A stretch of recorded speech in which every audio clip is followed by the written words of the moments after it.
सृष्टि संरचना कार्य तो सुचारू रूपे समापन हैला। एबे कुहंतु प्रभु, जगत कल्याण पाई मु केउ कार्य रे मुतयन हेबी? मु पूर्वरु भी कहि देवी, समग्र जगत रे तुमे धन देवी भाव में पूजित हेब। समस्ते तुमको धन और वैभव प्राप्त होगा पाई पूजा आराधना करिवे।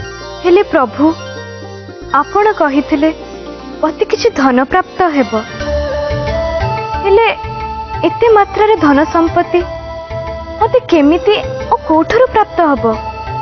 तुमे चिंता कर नहीं देवी, समस्त कार्य विधिर विधान अनुसार ही अनुष्ठित हेब।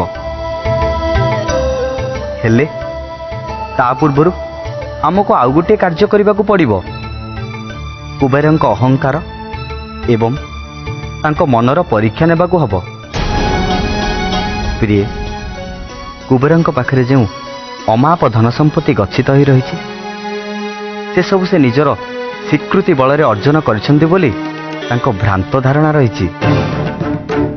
एतिकी तांकर धारणा नहीं जे वास्तु सर्वदा नश्वर ही थाए। कुबेर जेहेतु देवकूल रे जात, सी अमर, किंतु तांको कुबेर तो अमर नुह।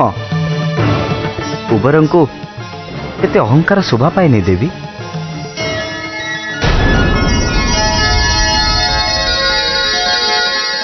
भगवान विष्णु आ माता लक्ष्मी को कुबेरर प्रणाम।